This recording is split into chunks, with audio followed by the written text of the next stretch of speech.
وكان من دعائه عليه السلام في طلب الحوائج إلى الله تعالى: اللهم صل على محمد وآل محمد. اللهم يا منتهى مطلب الحاجات،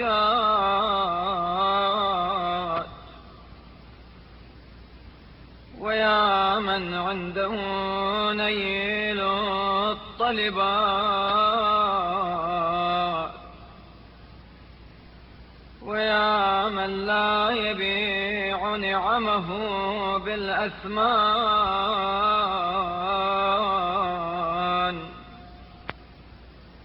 ويا من لا يكدر عطاياه بالامتنان،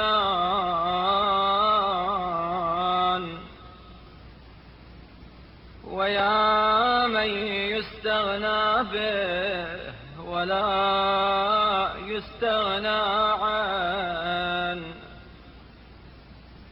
ويا من يرغب إليه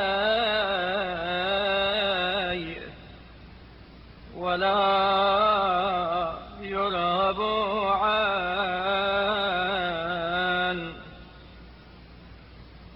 ويا من لا تفني خزائنه المسائل، ويا من لا تبدل حكمته الوسائل،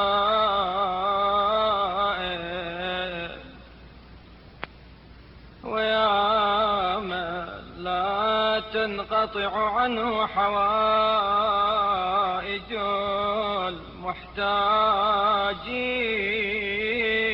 المحتاجين، ويا من لا يعنيه دعاء الداعين.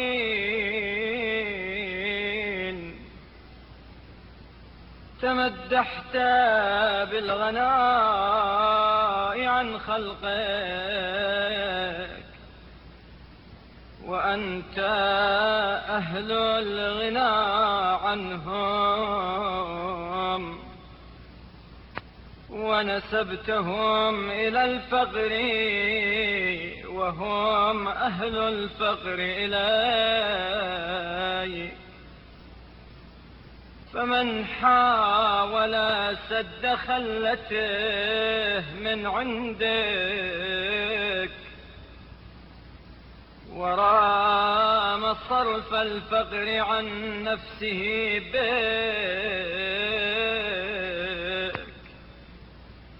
فقد طلب حاجته في مظانها،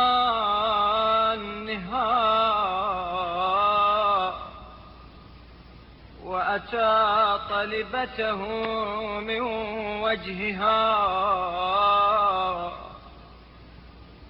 ومن توجه بحاجته إلى أحد من خلقك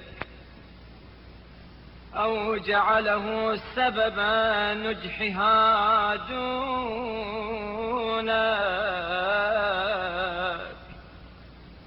فقد تعرض للحرمان، واستحق من عندك فوت الإحسان. اللهم ولي إليك حاجة قد قصر عنها جهدي،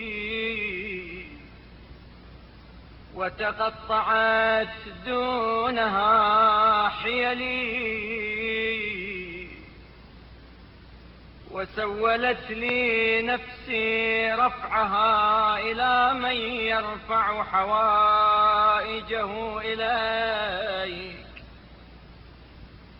ولا يستغني في طلباته عنك. وهي زلة من زلل الخاطئين،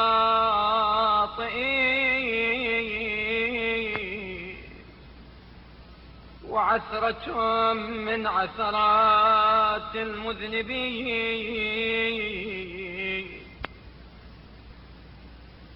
ثم انتبهت بتذكيرك لي من غفلتي، ونهضت بتوفيقك من زلتي، ورجعت ونكصت بتسديدك عن عثرتي، وقلت سبحان ربي، كيف يسأل محتاج محتاجا، وأنى يرغب معدم إلى معدم. فقصدتك يا إلهي بالرغبة،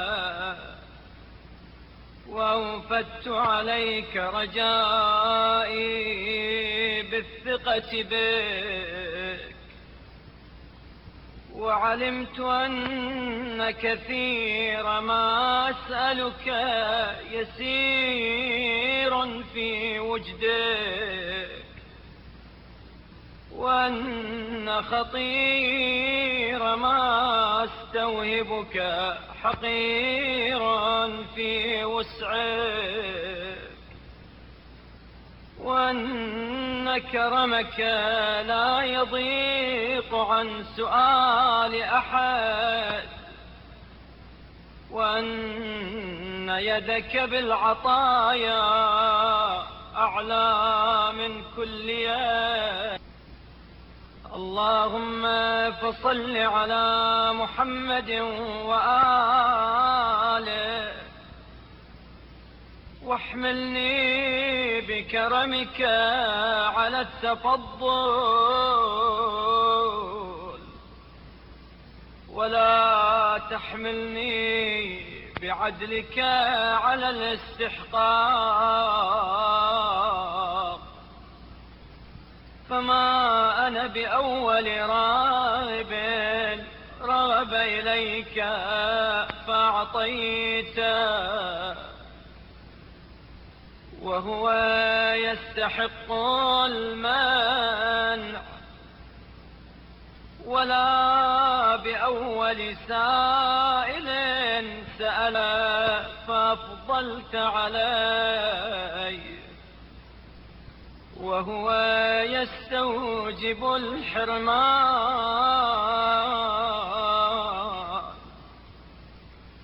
اللهم صل على محمد وآله،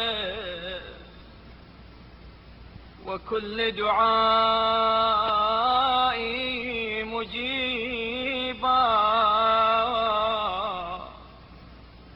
ومن ندائي قريبا، ولتضرعي راحما، ولصوتي سامعا، ولا تقطع رجائي عنك، ولا تبت سببي منك، ولا توجهني في حاجتي هذه وغيرها إلى سواك، وتولني بنجح طلبتي وقضاء حاجتي ونيل سؤلي قبل زوالي عن موقفي هذا، بتيسيرك لي العسير وحسن تقديرك لي في جميع الأمور.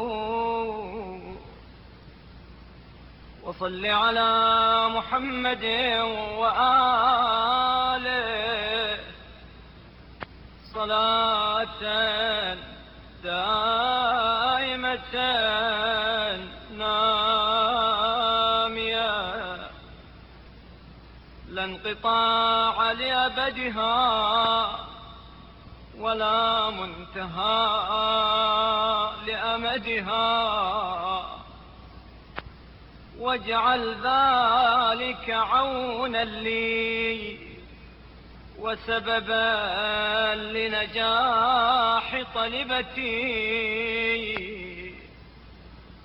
إنك واسع كريم ومن حاجتي يا ربي. وتذكر حاجتك ثم تسجد وتقول في سجودك: فضلك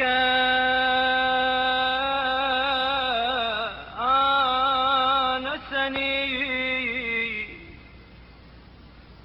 وإحسانك دلني. فأسألك بك وبمحمد وآله صلواتك عليهم ألا تردني خائبا